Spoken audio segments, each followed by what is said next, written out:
Lose yourself in a good book. The Bookclub Energy Book Club. Now, in 1977, our next guest simply finished a sentence and promptly won herself a car. The sentence was, I would like to win a Ford Fiesta because my father won't let me drive his. Brilliant in its simplicity and its honesty, and I can quite understand why it won. In the years that followed, Roisin Meany wrote a lot more sentences and is currently enjoying the publication of her 11th book, which is called 2 Fridays in April. Roisin joins us now to tell us more. From a small acorn grew a great oak tree. From that little sentence. Were you always good with words, Roisin? Was that something that always appealed to you, writing? I always liked writing essays and compositions in school, but I never thought about writing a book at all. I just enjoyed writing, but didn't think of taking it any further. So I know we're talking about your 11th today, but how did the first one come about? I mean, because that's what people at home, everyone's sitting at home going, oh, I reckon I could write a book. It's a big leap between thinking you can do it and actually putting it into practice. It is, it is. I suppose the forerunner of my writing career was when I went to England to work in advertising. I worked as an advertising copywriter, took a break from my teaching, and just decided I wanted to go out of the classroom for a while. And someone said, you're kind of good with words, because I had been winning a lot of competitions at that stage. The car was the first, but I had got some holidays, I got air miles, I got several other things. Really? Yeah. So when it came to looking for something outside of teaching, somebody said, try advertising, and I did, and somebody in London took me in. So I stayed there for 3 years. And so that facility with the turn of phrase, the pithy line, that's always been there? It has, I suppose, yeah, it has. And does it come naturally, or do you have to think about it? Do you have to work it? You know, that cornflake one, because it was the back of the cornflakes box that I won the Fiesta from, that came just like that. I didn't think about it at all. Well, that was your life, basically. It was like, Dad, let him know me. No. You know, well, it wasn't my life, because I was only 18 at the time. I couldn't drive. I had no car. I had no money. So I actually sold that car that I won. But it was probably my would-be life, you know, in a perfect world. And then from being a copywriter, you thought, you know what, maybe I'll try this book malarkey. Yeah, I was writing ads, and the ads were only 50 to 100 words long, usually. The word count was minimal.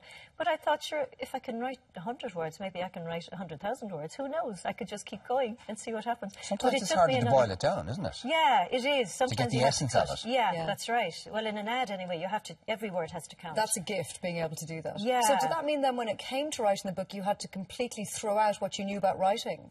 No, I think the principles were the same. Yeah. You just had to kind of develop it, I suppose, a bit more. And just make everything a bit longer. And now we're on number 11. Number 11. 2 Fridays in April. Yes. Set the scene for us. 2 Fridays in April. As the name suggests, the story is set over 2 Fridays, and they're both in April. Maybe not the same April. And it starts a year to the day after Finn Darling has died suddenly and tragically. And he had a wife, and he had a daughter, and he had a mother. And it details the day in question, his first anniversary, from their points of view. And they're all at different periods in their grieving process, and they're all still trying to come to terms a year later with his sudden loss. And it also takes in his wife's mother, so his mother-in-law. She features in the book as well. So there are four women characters who are featured. And yeah, it just goes through their day and how they are a year later. And then the second Friday is sometime into the future, and it shows what changes have been made. A lot of things happen in that first Friday.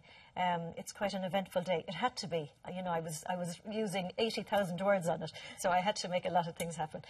Some good, some not so good, some surprising. And they all have effects on the women in question. They interact quite a lot throughout the day. So that took a bit of plotting, because I had to make sure that my timings were right, because I tell the story from their various viewpoints. So, for example, the same scene is retold twice if it features 2 of them in it, and I have to make sure that, you know, the details are correct and stuff like that. It's kind of like the chicklet version of 24. Yeah, that's right, yeah. It is exactly like that, yeah. Not to use the term chicklet, but for want of a better term. Use the term chicklet. I have no problem with it. I don't mind what anyone calls them as long as they read them. You say that something happens on the day, and the something that happens is as a result of a random act of kindness?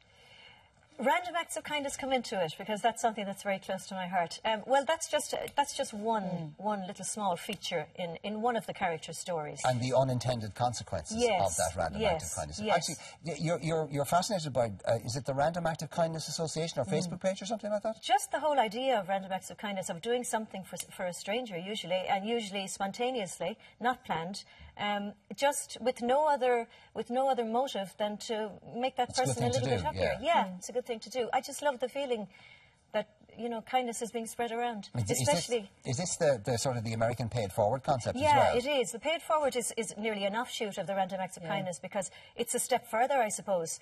As well as doing a random act of kindness, if you have one done to you, then do another one to somebody else and spread the kindness on. I just love the whole concept. I mean, the concept is lovely. I didn't realise that there was a kind of a formal setup for it. There's a Facebook page. Oh, there are loads of random acts of kindness. We have set up, a friend of mine in Limerick and I have set up a Limerick Random Acts of Kindness Facebook page. And we just invite people to talk about them and tell us if they were the recipient of one or if they did one for somebody else. And we don't, it's all anonymous, so nobody gets praise. That's not the idea. It's just giving other people ideas about what they could do. What's your fascination? Is it, I mean, oh, look, philosophically, how could you argue against it? Yeah. But did it arise from somebody doing something for you just out of the blue and you just thought, oh? No, it didn't. I heard about them. I heard about them years ago because I think this whole thing started in America. I think it started in California. At least that's the first I heard of them. It was while I was in America writing my first book, because I went there to write it. And I was fascinated by the whole notion. It just grabbed me. Now, having said that, it was a long time before I put it into practice myself. But now I do make a conscious effort to be aware of any situations that might arise where I can help somebody. And it gives me pleasure to do it. It's a huge amount of pleasure. Yeah, it does. Roisin, a lot of this book as well is about grief and how everybody's journey through grief is unique and individual to them, and how people move through different phases of it at different times. Did you do any research, or did you have any personal experience to bring to the table, or...? I suppose, like everyone, when they reach the age that I'm at, has had personal experience of grief. I've had family members die, and friends.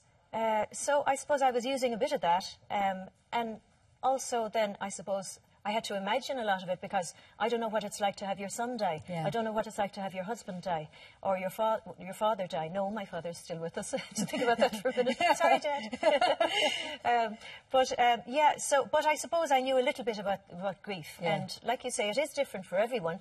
So I suppose imagination did come into it. It is. It's different and the same. Yeah. You know, if I break my arm, you break your arm, there might be two different breaks, but the process of healing is pretty much the same, and the pain is probably not a million miles away. I love the concept. The 2 Fridays. I think it's fascinating. I'm looking forward to reading it, Roisin. And congratulations, your #1 bestseller, book number 11. I say you're working on number 12 already, are you? I'm working on number 12. There we go. go. Out in the autumn, yeah.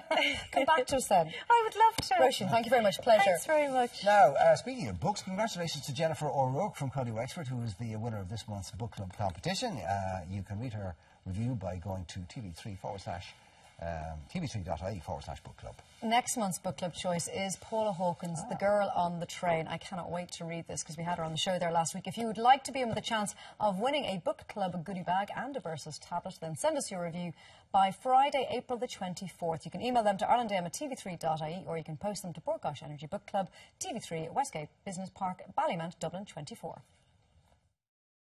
Lose yourself in a good book. The Bord Gáis Energy Book Club.